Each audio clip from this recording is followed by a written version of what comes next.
Tugendeye ku rutonde ruheretse gusorwa na Forbes magazine, umukire wa mbere ku isi ni Elon Musk, aho imitungo yihwanye na miliyari 359 z'amadolari y'Amerika. Gusa nubwo ari bukize cyane uyu munsi, si yahoze akize cyane kandi si nawe watunze cyane ku isi, kuko amateka agaragaza ko hari benshi babayeho batunze amafaranga menshi kumurusha. Dusubiye mu bihe bya kera, amateka agaragaza ko Mansa Musa wabaye umwami w'abami wa Mali ahasaga mu kinyejana cya 14 ariwe ufite ikamba ryo kuba umugwizatunga wa mbere wabayeho mu mateka y'isi. Abize amateka murabizi, kuko abazi bye bazi ko azwi nk'uwagize uruhare mu gukomera no gutera imbere ku bwami bw'abami bwa Mali.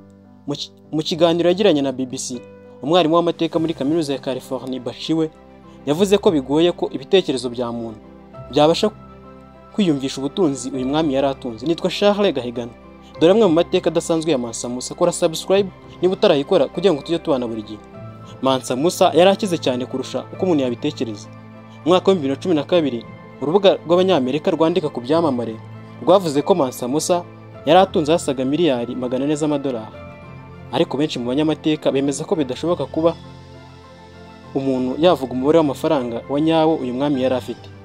Uru rutonde rwakozwe na money.com rwerekana ko Mansa Musa ari uza ku mwanya wa mbere mu bakire bose babayeho ku isi. Ku mwanya wa kabiri hakazaho Augustus Caesar, uzwi cyane nka Kayizari muri Bibiliya. Ku mwanya wa gatatu hazaho Zaosu, umwami w'abami wa Shenzong mu Bushinwa. Ku mwanya wa kane hazaho Akbar wa mbere, umwami w'ubwoko bwa Mugari mu gihugu cy'Abahinde. Ku mwanya wa gatanu hazaho Andrew Carnegie, umunyenganda w'umunyamerika, akaba yari afite miliyari 372 z'amadolari. Ku mwanya wa gatandatu hazaho John D. Rockefeller, akaba nawe yari umunyemari w'umunyamerika n'umutungo wa miliyari 341 z'amadolari. Ku mwanya wa karindwi hazaho Nikola Alexandrovich Romanovich, cyangwa se Nikola wa kabiri, ubwami bw'Uburusiya na miliyari 300 z'amadolari. Ku mwanya wa munani hazaho Mary Osman Alkal, wari umwe mu bagize ubwami bw'Abahinde, akagira miliyari 230 z'amadolari. Ku mwanya wa 9 hazaho William de Conqueror, akagira miliyari 229 z'amadolari. Ku mwanya wa 10 hazaho Muammar Gaddafi, wabaye perezida w'igihe kirekire wa Libya, akaba yari afite umutungo wa miliyari 200 z'amadolari. Tugarutse kuri Mansa Musa, Mansa Kankana Musa yavutse mu mwaka wa 1280 mu muryango w'abategetsi. Umuvandimwe we Mansa Abubakar niwe wayoboraga ubwami bwa Mali kugeza mu 1312, ubwo yeguraga ku nshingano ze kugira ngo akore urugendo nk'uko byatangajwe n'umunyamateka wo mu kinyejana cya 14 Shibub al-Umar. Bikaba byaratangajwe ko yakoze urugendo aherekejwe n'amato 2,000, ibihumbi by'abasore, abagore ndetse n'abacakara. Kuva ubwo bagiye kuko ntibagarutse. Bamwe mu bahanga mu mateka bemeza ko bashobora kuba baraguye muri Amerika y'Amajyepfo, ariko nta kimenyetso na kimwe kibihamya. Ubwo Mansa Musa yagiraga ku butegetsi, ubwami bwa Mali bwateye imbere cyane nyuma yo gufata imijyi 24 irimo na Timbuktu. Kuva afashe ubutegetsi bwa Mali bwaragutse cyane, bwaje kwiyongeraho ibirometero birenga 3,000.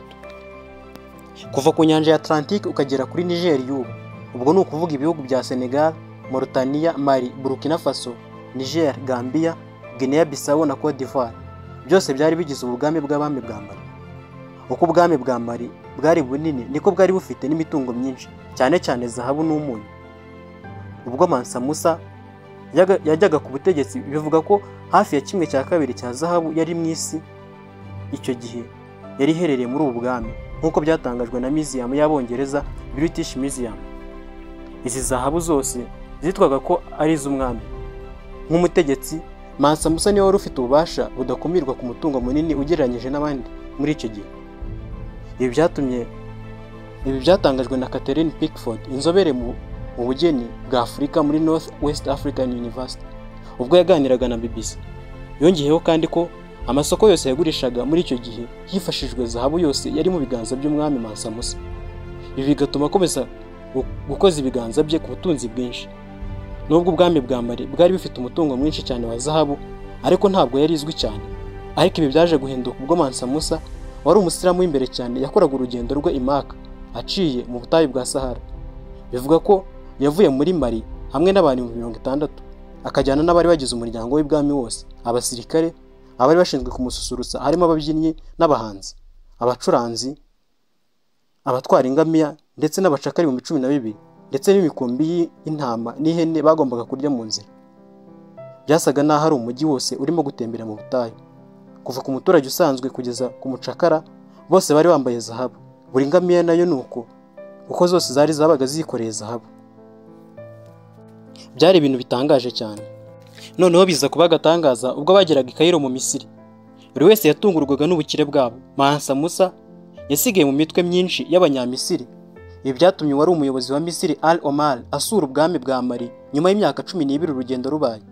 Igihe cy'amezi 3 gusa Mansa Musa yamaze mu Misiri yatumye igiciro cya zahabu muri iki gihugu gihananuka cyane bikabije, ku buryo byatwaye imyaka igera ku 10 kugira ngo gisubire uko cyari kimeze mbere.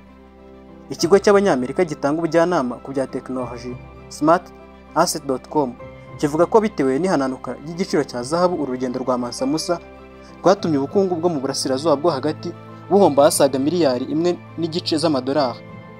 Ubwo yasubiraga iwabo muri Mali avuye i Maka, yorongeye aca mu Misiri. Nanone bigakekwa ko yashakaga gufasha iki gihugu kuzahura ubukungu bwacyo yisubiza zahabu zari nyinshi cyane mu Misiri muri icyo gihe, ariko amazi yari yarenze inkombe. Lucien Duran wo mu ishuri rya African and Oriental Studies mu Bwongereza avuga ko abari bashinzwe kumususurutsa harimo abaririmbyi ndetse n'ababyinnyi bose bari baramurakariye.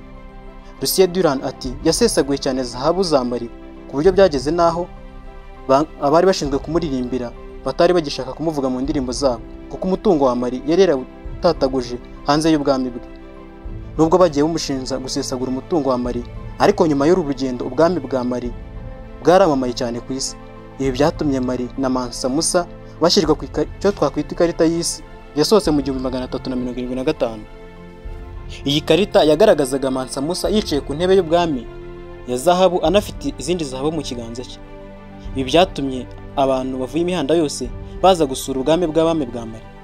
Mansa Musa yavuye mu Misiri avanyeyo abanyamashuri benshi barimo n'abari abigishwa ba Muhammad. Yaje kandi ari kumwe n'umusizi ndetse n'umwubatsi witwa Abu Ishaq. Uyu yaje kumenyekana cyane kuko yubatse umusigiti w'igitangaza. Bivuga ko kandi uyu musizi yishyuye ibiro 200 bya zahabu, uzibariye agaciro uyu munsi bavuga ko zari zifite agaciro ka miliyoni 8.5 z'amadolari. Mansa Musa yateje imbere ubwami bwe, yubaka amashuri, amasomero, imisigiti mu rwego rwo guteza imbere ubugeni n'ubwubatsi. Ibi byaje gutuma umujyi wa Timbuktu wo muri Mali mu bwami bwa Mali uba igicumbi cy'ubumenyi muri Afurika, bituma abantu bavuye imihanda yose baza kuyiga mu cyaje guhinduka kaminuza ya Sankore University. Bavuga ko kandi Mansa Musa ari we watangije umuco wo kwiga muri Afurika y'Uburengerazuba. Mansa Musa yatanze mu mwaka w'1337 afite imyaka 57 y'amavuko.